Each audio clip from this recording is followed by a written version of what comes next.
Hey, mahalo everybody. Welcome to one of our KUA calls.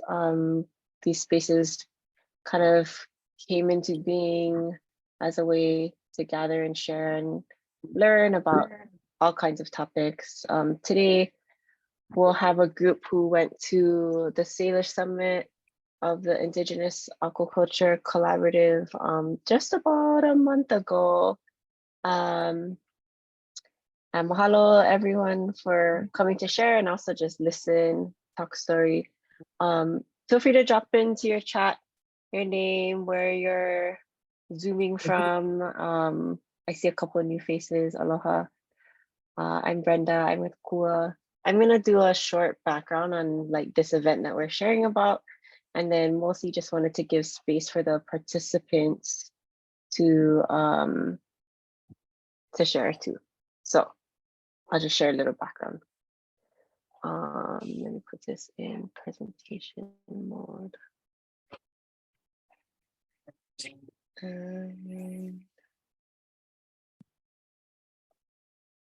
This one. Ginger's on Zoom. Call her Ginger. Stay here. Oh my gosh. Oh. Okay, so this is the gang that came with KUA. Lots of Kia'i local. Also, I think it was 4 Limu groups represented. And hopefully we'll get a chance to hear from most of them today. This Salish Summit, just as a background, was a gathering of the Indigenous Aquaculture Collaborative. For folks who haven't heard about it for the past few years. It kind of came together in 2019 across various communities and sea grants in Alaska, Washington, and Hawaii. And the Hui Malama hosted a bunch of these folks in February of 2020, right before folks couldn't travel for COVID. But we were on Oahu. It was this big gang. This is at He'eia Fish Pond, and the photo on the right is there were various huaka'i, so this group went to Loko'ea. So this was kind of a reconnecting with many people who came to Hawaii.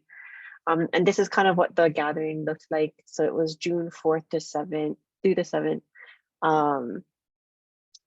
I just have a few photos to share from these things just so folks get a sense of like what we did, but everyone has their own kind of like main takeaways. So we were welcomed into their smokehouse. The Swinomish Indian tribal community is on what's known as Fidalgo Island, about an hour and a half north and west of Seattle. So we flew into Seattle mostly. And there are all kinds of folks from the region, Pacific Northwest, but also Guam, Palau, and our gang from Hawaii. And that our setup on the right is kind of like where our gang was camping out on this big baseball field. And again, this is the second big gathering that happened for the network. And the photo on the right is kind of the first evening was what they refer to as a coastal jam. It was like song, dance, drumming, ceremony, kind of unique to the communities of this region. So that was cool to witness. Oh wait, I have to let someone in. Knock, knock. I know. Let me in. I know, can I let him? Okay, well, it disappeared. The second day we got to see their clam garden, which was kind of a highlight. It's a contemporary, modern new clam garden for this community. And so a lot of our local folks think of our work as restoration of traditional sites, and this definitely was a restoration of practice and place for them, but it was cool to contribute to what's actually a new physical clam garden site. Uncle Wally, this picture is of kind of the aeration of the habitat, and clam gardens are meant to increase the optimal habitat for shellfish and all kinds of other creatures. And then we got to see kind of the way they do clam bakes, but just the abundance of like shellfish and food was something that we all marveled at. There were 4 huaka'i on the next day. These are just 2 pictures of 2 of them. So if folks want to share about the huaka'i they went on.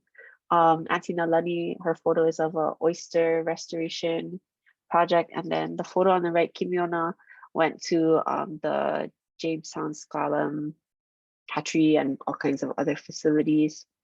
And then the last day really was just like mahalo and aloha. All of the guest groups got makana, and oh, I can't admit Ikaika. And Uncle Wally actually was it was cool to see him participate in a role as a witness along with 3 other kind of respected elders to reflect on what they experienced.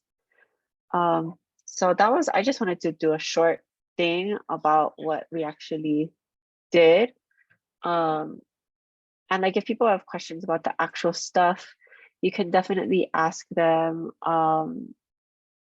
Or I'll drop into the chat the Indigenous Aquaculture Collaborative website, and there are resources there and ways to find out about the other groups. But I just wanted to start off and just open it up to the people who attended. We had some like questions for them to think about. And the first couple of ones were just like, how did it feel to be participating in this when you were there or afterwards, and why did you go? So I'll just open it up for any of the participants to reflect and drop questions into the chat too, and I'll try to monitor questions. So you can go ahead and just unmute yourself.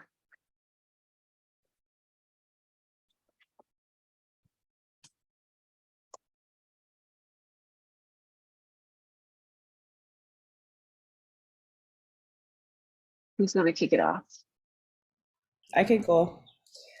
Aloha kako. Kinohi fukumitsu. This kind of was a special trip for me because back in 2020, I was actually working in He'eia with Hi'ilei. So it was cool to be able to be such a big part of the hosting of this, first gathering of peoples. And then I didn't even actually know this year when I'm now working for KUA. I didn't realize when Brenda was bringing up this particular gathering or exchange that it linked back to that first gathering in 2020. So when I found that out, I was like, oh, even more of a full circle or special reason for me to try to push myself out of my usual Aina boundaries and go a little bit further. So I just wanted to say thank you to Brenda for keeping that connection for all of those years so we could all have this exchange happen. Mahalo. Yeah, I want to add to that. It was mentioned many times during the gathering that a lot of the inspiration, a lot of inspiration came from that 2020 gathering. I think that 2020 gathering was mentioned like from many people. So like, KUA and Brenda should be proud of that, of that effort.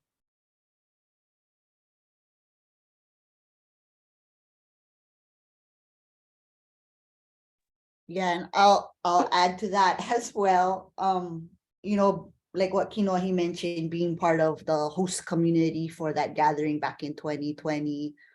I didn't realize that experience that they had here was so kind of like life-changing for them, and was such an inspiration for their community, and kind of really lit the spark for them.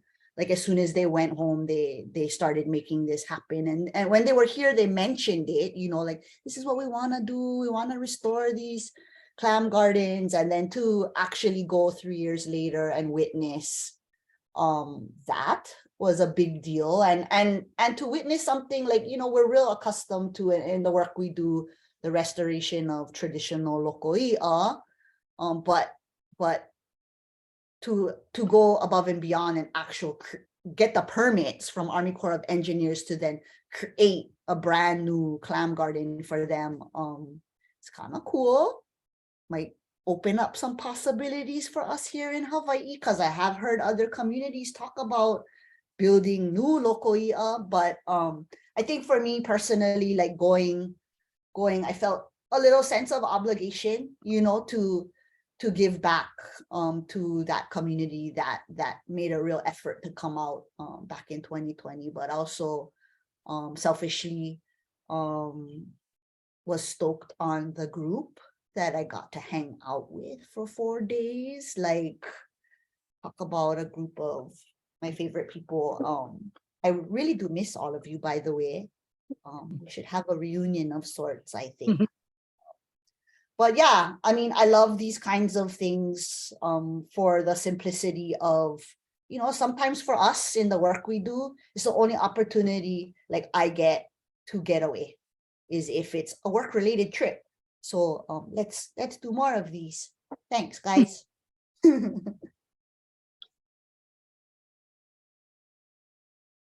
Okay, I'll jump in. Hang on. Yeah, we can hear you.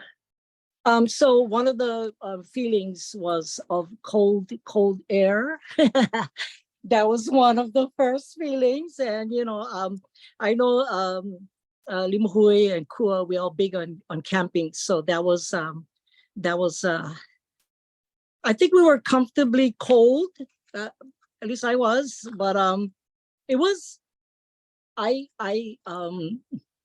I'll always remember that it kept us really close, and everybody, I think, being with each other every day in that kind of situation.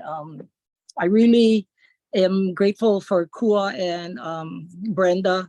I'm Tinalani from Kauai, Limuhui, Ko'ala Lima Project, and this was my first aquaculture gathering. And I just loved the people that hosted us, the Swinomish tribe.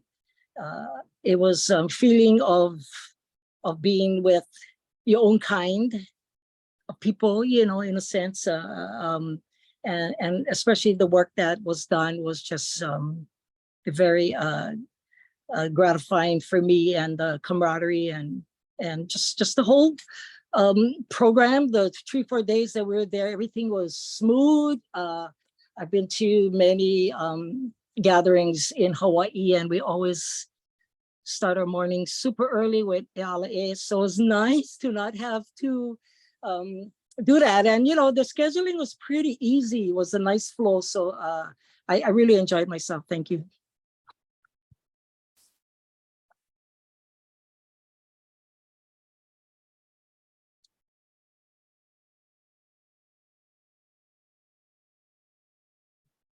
Okay, so yeah, so just basically what everybody said, especially the part where this reciprocal relationship, right? Hosting in 2020 and then having a few of them come to the fish pond for a Pai Pai event, and then being able to come back up and see what they have done as a tribe, as a nation, very inspiring. I can see why they were inspired when they came to Oahu, and the feelings that they left with, and that sense of urgency to do something for their community, so that was just, very uplifting. And to see how they really respect their elders and that culture that they're trying to rein back in, if you will, very similar to the trials that we have gone through as a culture and still continue to do to this day, but not to the level and the degree that they have endured over the years with their own lands. So super grateful that I got this opportunity to go meet and socialize with people that I haven't really had the opportunity to do that with. And yeah, if it hadn't been for this opportunity with KUA, with you, Brenda, I don't think that I don't think that any of us would ever have this type of exposure to their culture and this indigenous way of living. So mahalo.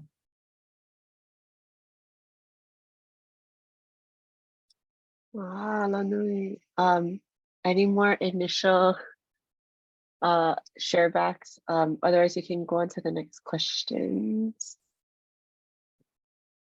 Okay, the next 4 questions, thank you especially to Kinohi and Nigel for continuing to lift up this like he framework and ideas about how to reflect on individual projects or gatherings. And so the next 4 questions are kind of in this framework, and we'll go through them, and whoever like feels called to respond to any of them, you're welcome to. So the first is ho'omau, what do you want to see continue? The next will be i'ini, what's desired or what more is needed.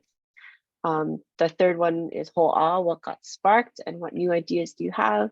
And then ilo will be what connections were made through this experience. Actually, if anyone wants to reflect on any of those, and I'll just kind of take notes, and if we don't hit any of them, then I'll bring it up again. Any strong feelings about any of those concepts?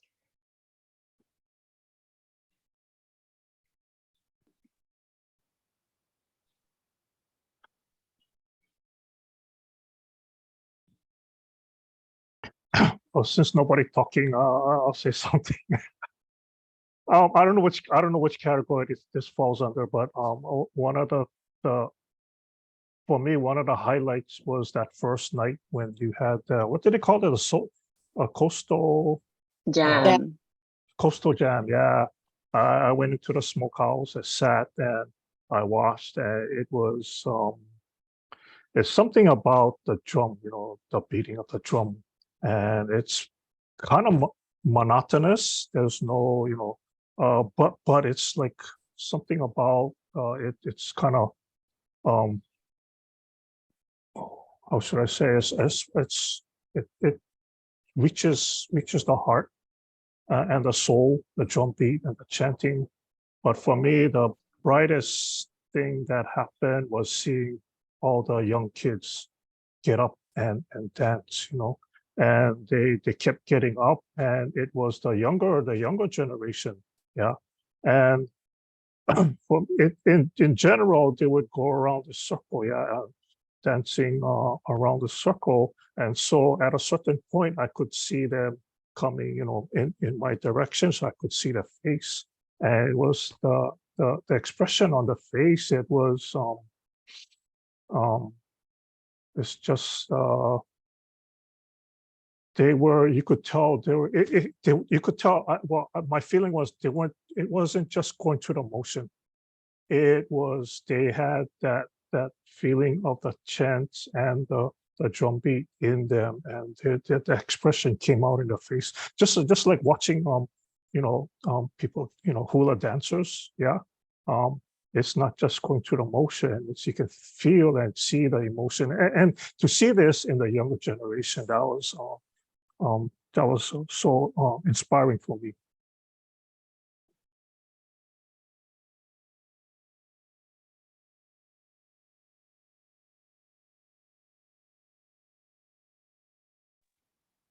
Aloha, this is Kimiona from Pahonu, Waimanalo.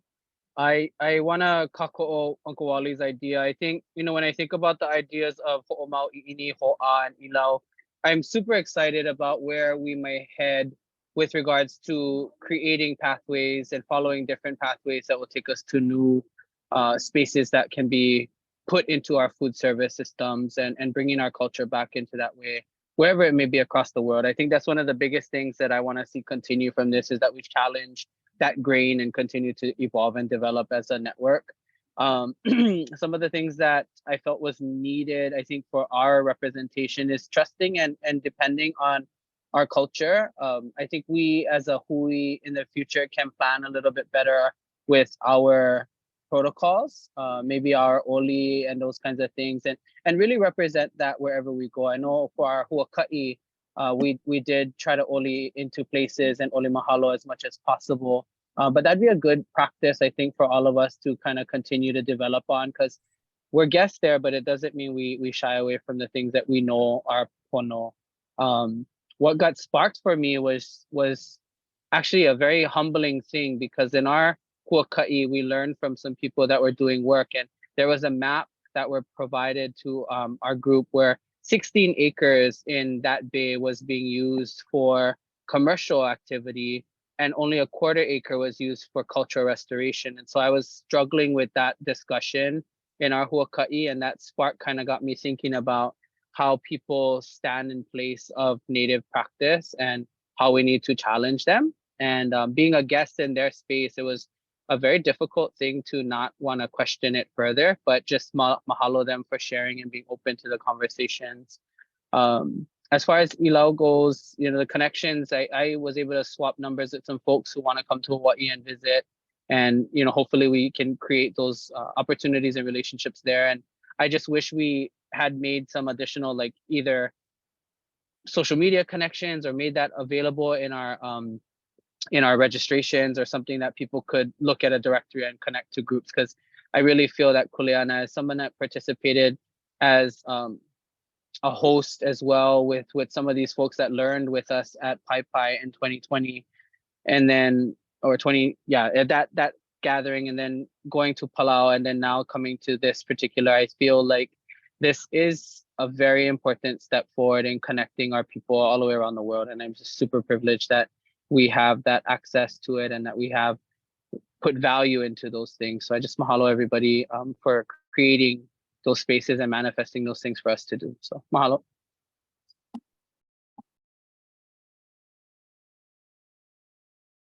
So first, the Pakuchin folks from Vancouver Island are coming to Oahu, and He'eia is hosting. They will be staying out at Mokuolo'e, but they're going to be doing stuff in the community. So maybe that's a good opportunity for us to hui up while they're here and have a dinner or something at the fish pond, or out at Mokuolo'e if we want to make that trek.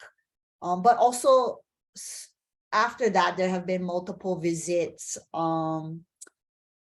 Yesterday, Joe's son came to the Lokoi'a, and I was able to talk story with him about the pond. He brought his girlfriend, and there just have been a lot of connections around not just shellfish aquaculture. I had another fellow today that I hosted from Aotearoa.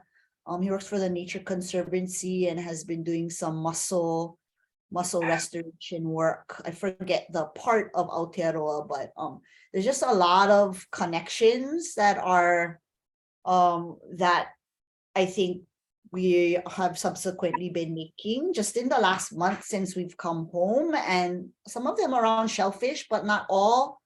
A funding connection, Hawaii Community Foundation, I think is interested in supporting more of these kinds of exchanges. So yeah, I was talking at length to them about how effective our exchange was, and so I think that we can look forward to seeing more of this in the coming years. So I'm excited for what this will lead to, what these connections will lead to.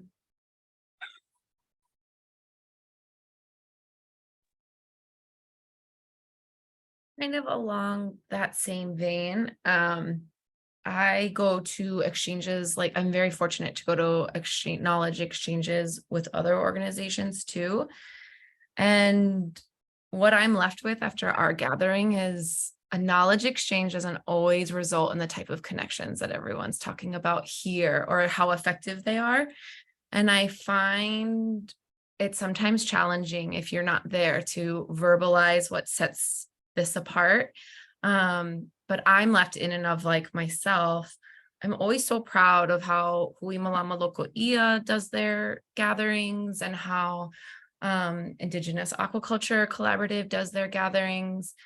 The other gatherings I go to don't always, or often rarely, result in those type of connections, and people actually, their feedback is that they've never kept in touch with anyone, that they didn't really get to like know anyone or take, that it was great in the moment, but it definitely didn't span afterwards, and it definitely didn't span 3 years through a pandemic, when we couldn't even really go and travel and see each other.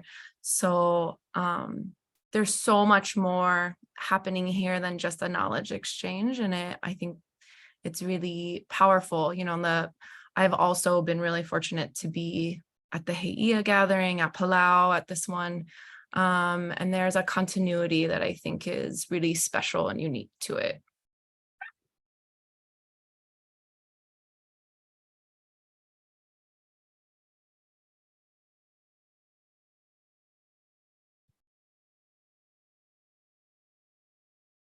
Thank you, Kinohi, for dropping the questions in the chat. How about anyone else that we didn't hear from yet?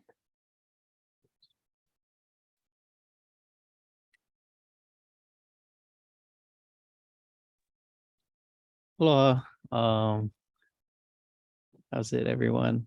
I guess in relation to whole and what was kind of sparked for me coming here. Well, first of all, I just want to say mahalo again to Brenda and KUA for making this happen. It was a really amazing opportunity.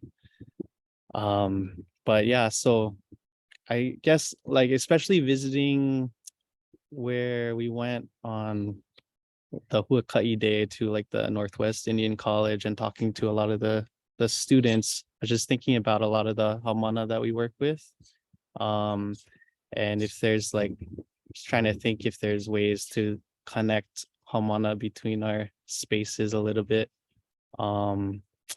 Because I know a lot of us work with students and some of us work with students for the entire year or entire semesters. So I was just kind of thinking about, yeah, what might that look like? And yeah, it was cool just hearing from some of the university students that in their like indigenous environmental classes, they're studying fish ponds too. So there's already a lot of connections being made. So yeah, that was something that I was thinking about what that might look like. But yeah.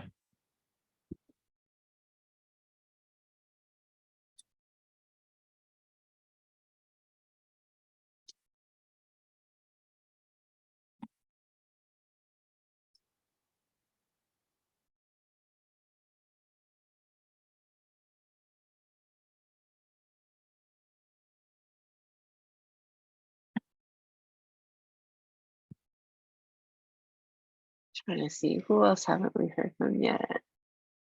How about Anay Dahale at Fa'ayao? Got a 2-for-1 there, you guys.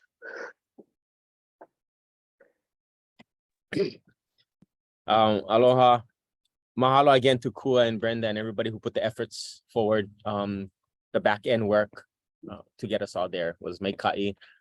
I think for most of us from Pa'ayao, it was first time experience.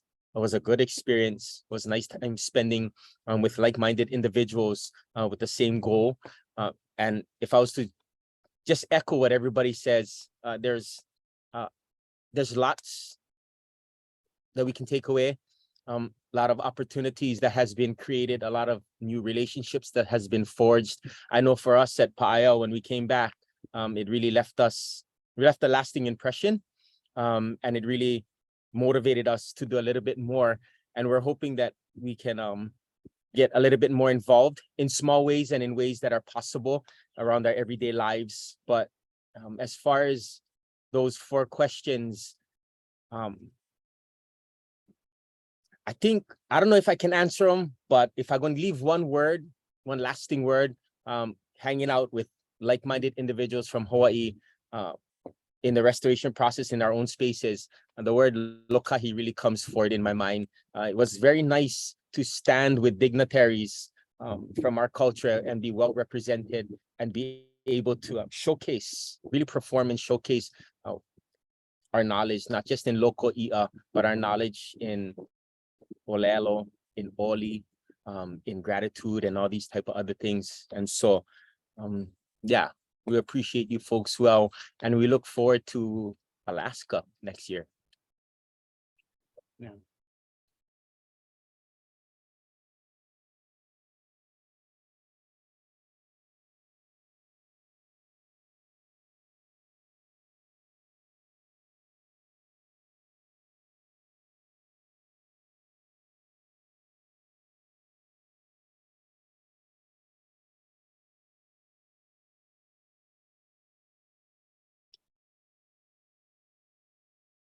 So funny story. Funny story. I had to go to my doctor the following week, and I have to go get my blood work done like a week prior to my appointment. And so I did, and it just so happened it was right after we came back from our trip. So I go to my doctor and looking through all my blood work. He say, "Hey, how come your uric acid levels are really high? Like that's like indicative of somebody with gout." I'm like, could it be that maybe I ate an excessive amount of shellfish for the past 4 to 5 days? And he said, that will do it. So he just said, don't make a habit of it. But it was detected in my blood, and it will stay. He said it'll stay that way for a whole month at least. So anyway, I don't think we shared with the folks that weren't on the trip how kind of completely excessive the amount of shellfish that was put before us at every single meal.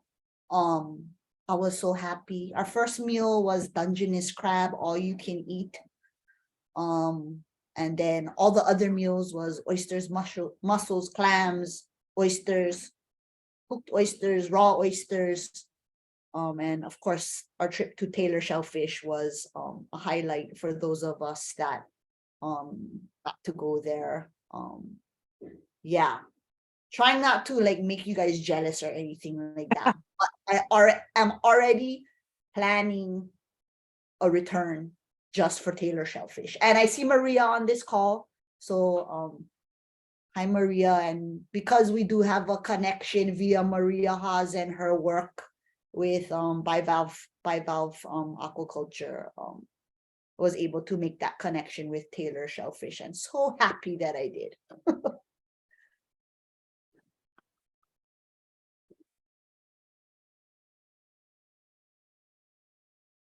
Yeah, I was glad that you told me that story the other week when I saw you. And I'm glad you remembered to say something about it. Because I think we were commenting to each other, like whoever I was sitting by every meal, just like, can you believe what is on our plate right now? They were like telling us to pack crab to take home after dinner, make plates of the oysters and clams, and they just had trays and trays. And it was like that abundance of food, and their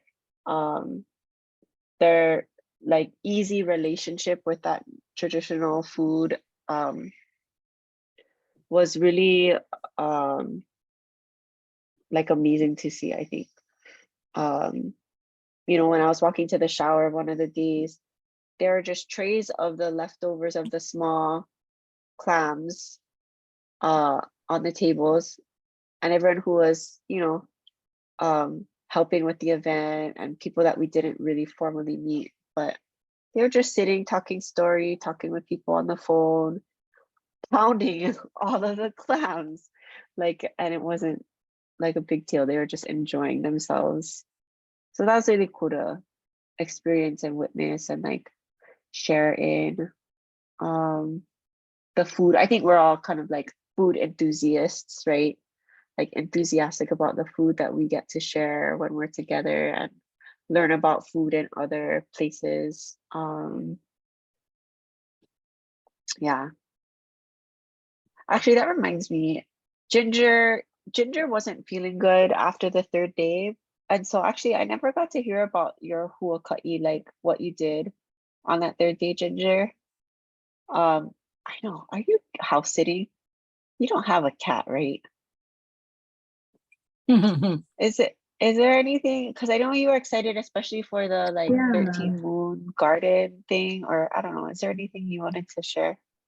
Yeah, I mean, I really wanted to go and enjoy paella with y'all, but part of me wanted to hang back at the camp and kind of experience with the local communities as well. So I did 2 mini huaka'i. So the first one was the trip to Deception Pass. And with that young girl, that young woman, Brenda might remember her name, the one who was there at the 2020 gathering, who's like the youngest woman to sit on the tribal council. And what's special about that one to me was that during the pandemic, she found herself coming back home. That's like where her ancestors came from, and it was the first time that someone in her family had gone back to live in that place, Deception Pass, which is a national park, I believe, but there are homes situated either on property or just next to it. It's a beautiful, beautiful place. And so she kind of talked a lot about her time living there with no tourists around and how special that was to her for so many reasons. And also how incredibly lonely it was because she was living away from her family and tribe. And so eventually she found her way closer to her people. But that was kind of cool because I felt like a lot of similarity, like similar stories with growing up here in Hawaii. But then the second part of the afternoon was just weaving with oh no, I'm blank, cedar. And the aunties and the titas who were like teaching the class were just super fun, talking about how they harvested. And honestly, the weaving was a lot similar to things that we make here, but it wasn't necessarily learning a new skill for me, but it was just spending time with that kind of one-on-one time with the host group that I'm not sure, that I know that I wouldn't have gotten if I hadn't done that, because they're always working and trying to run the show. So I'm gonna kind of tap on what Kinohi had brought up earlier. It was very kind of full circle for me because when they came in 2020, that was my first fish pond gathering as a KUA, as a part of KUA. And so for me, there was just so much going on and so many people there at once. I didn't get to have quality time with a lot of the visitors. So this kind of made up for that, which I'm so thankful for. Because like we've said, they have such strong, vivid memories of the impact that the 2020 visit had. And one connection that sparked the most for me was this young boy who was helping me with my weaving. At first, he just seemed like a very young, very old soul in a young body. But he was very young. He's like a high schooler, just graduated, and kind of like talking about how delinquent he is at school and this and that. And I'm thinking, oh gosh, just making small talk with this kid that I don't know if we have a whole lot in common. He's talking about, doing naughty things with his friends and yada yada. And then eventually he starts talking about his hopes and dreams and how he wants to become like a what are those technicians that take x-rays, an x-ray technician, because he's gone through like 40 surgeries in his short lifetime. He has serious medical challenges, and he's been misdiagnosed or just treated poorly. And he wants to go and go to medical school, and he has big dreams for that. Anyway, by the end of our afternoon, this kid went from, someone that you just might not feel like you made an impact or, have anything in common with, to, I was like in tears just hearing his story and challenges growing up and how strong and brilliant he is. And I really, really hope that when we go back to Alaska, he is still there and healthy and like on his way to making his dreams come true. So anyway. Okay, hold on.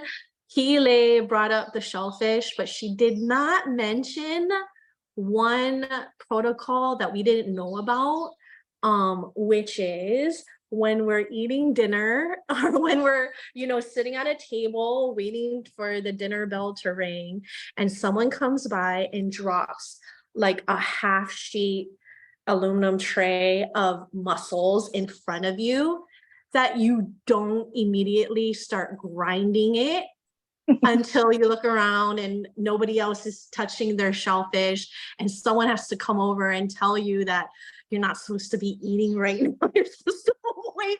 And by then half the pan is gone and we have this huge amount of shells we're trying to hide. But yeah, so that was a good lesson to learn. But the kupuna at the far table were eating their shellfish. I think we were okay. Yeah.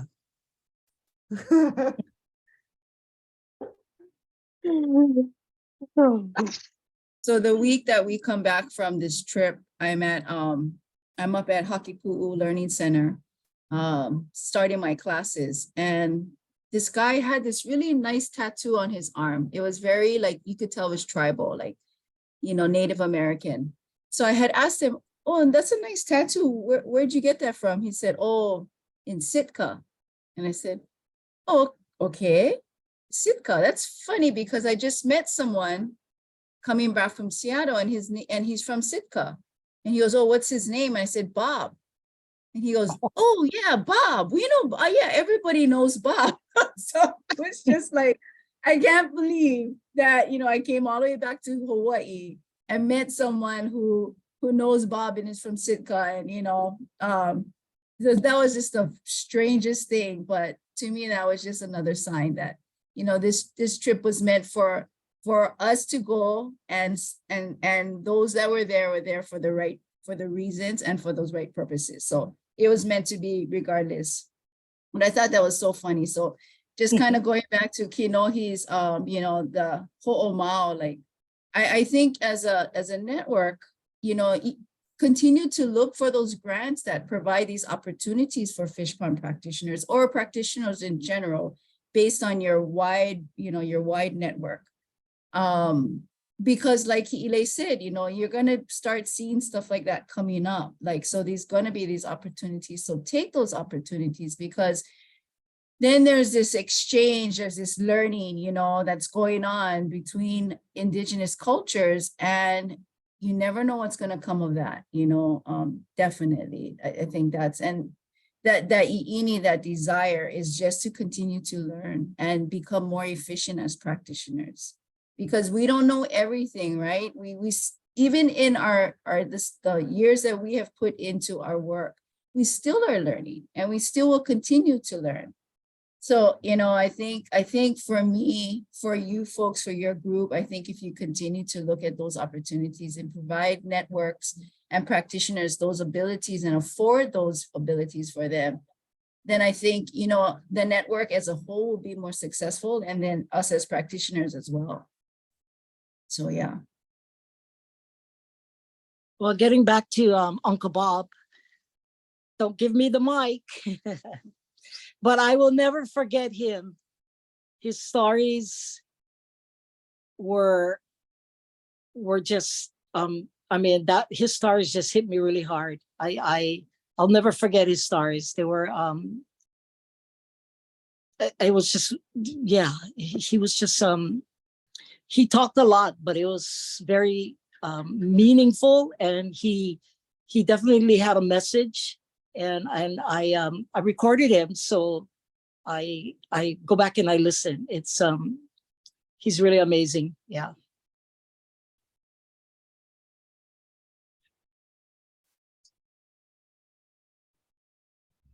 Uncle Bob, we're coming Alaska if you're watching this video.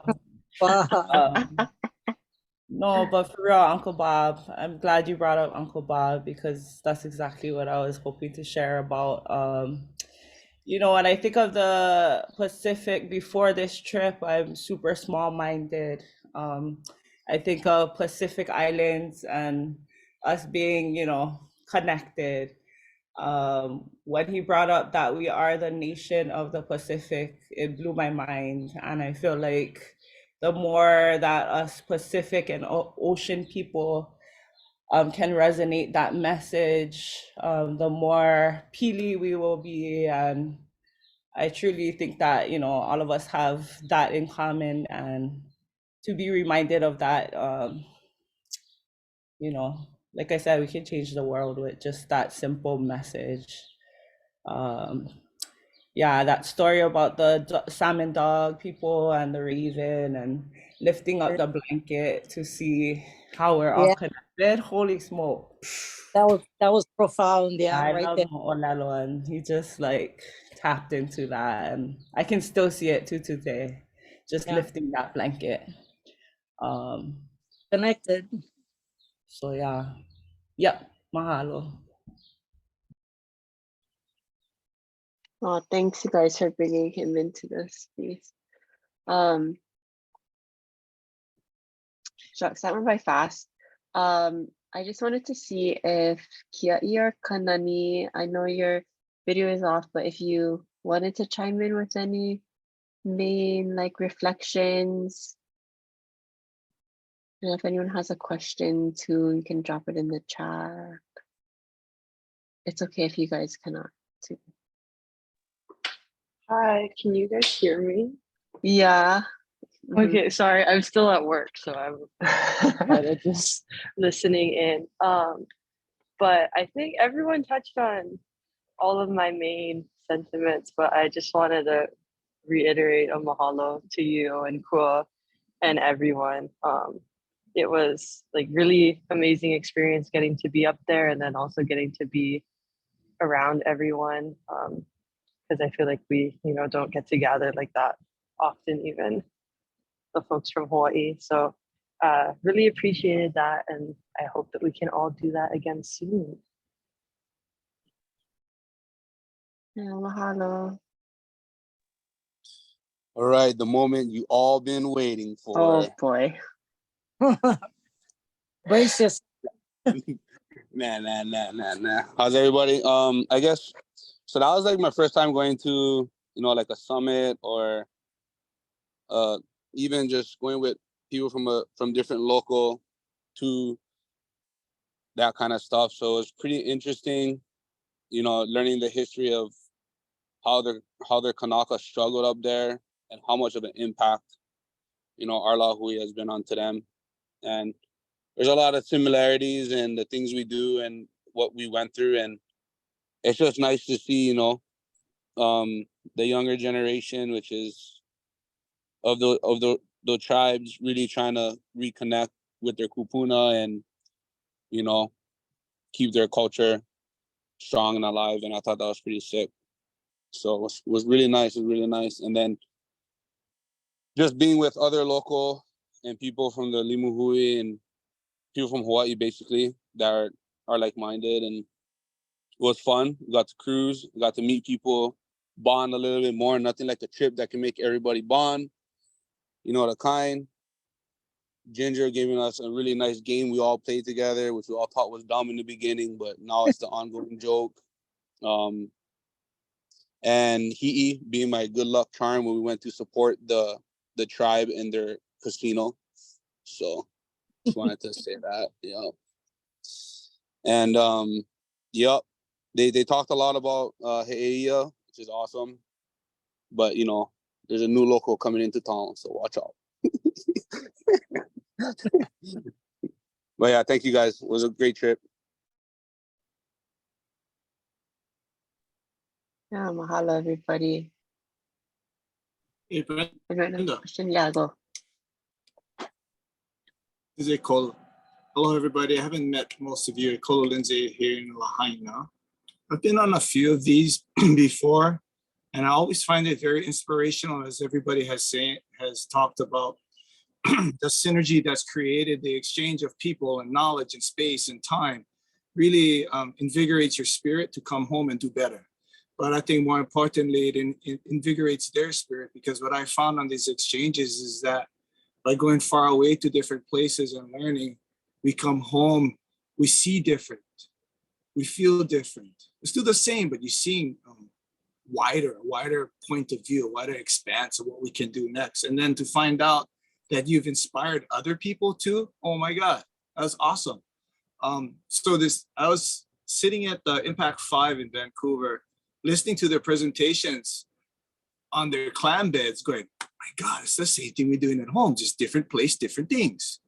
And I didn't know you guys were going on this exchange. So that was awesome to hear your stories and how it impacted you all. So, you know, and when I go on these things, I'm thinking, how can I do these exchanges more often? Where can I find the funders to do youth exchanges? Just the youth, the future generation, the next generation coming up, or even generational exchanges. So I'm always looking for fundings and trying to meet the right people so we can inspire those funding agents to affect change. Everybody wants to be a part of a good story, and these are great stories to share with. And I think next steps, the couple pieces that are missing that we can always do better on is engagement with our political leaders to let them know what's happening, what's going on, what we've done. Maybe not directly, but indirectly. They have staff. They do awesome work. They want to know what's going on. And the other thing is we need to up our game a little bit more on social media for those that have the budgets and ability to have, you know, social media is full time to really do an awesome job on it. And I think if we hit those two things, we can do awesome stuff together in many different fields. And, you know, I'm watching and listening to Saul Kaho'olahala talk and play at a different level, so to speak, at the United Nations and the deep sea mining and that kind of stuff. And it just inspires me even more to go and want to share. But then I'm also reminded from the Maui Nui Makai network to not forget about home. So by combining all those different levels, I just want to thank you all for sharing your time. Aloha.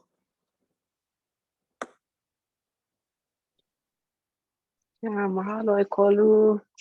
That was awesome.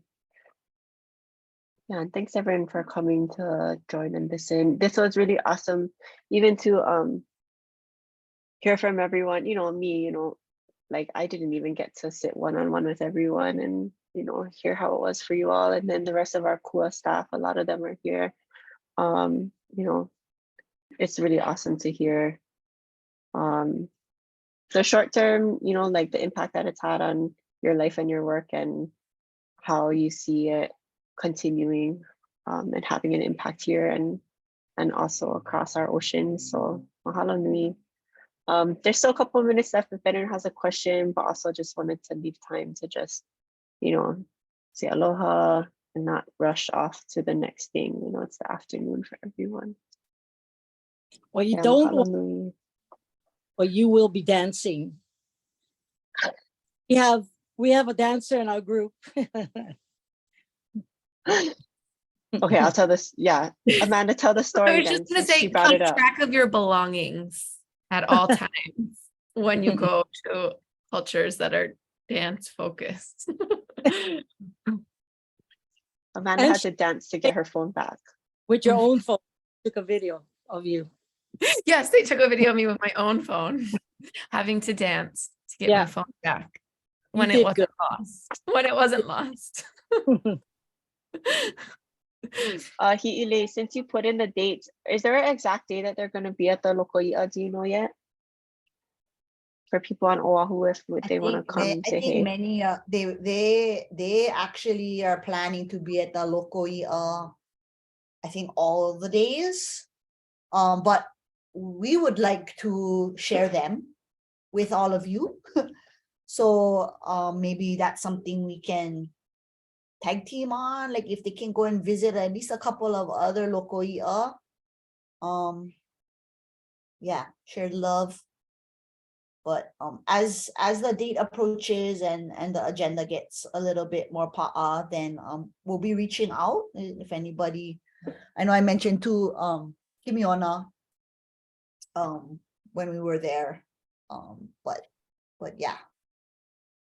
So a meal planning too. Like I think we're probably gonna host a bunch, but if we can share in that as well, like try and get them to do breakfast on their own, you know, when they're out at Mokuolo'e, but then maybe lunch and dinner elsewhere before they return back to the island. Yeah, that sounds good. What is his name again? I forgot. Um, One that took us on the ethnobotanical walk. Just come on, that's your best friend, Ginge. Ray. Was Lenny, yeah? No. Jenny. Leonard. Yeah, Leonard. The other one. Octavio. Leonard. Yeah.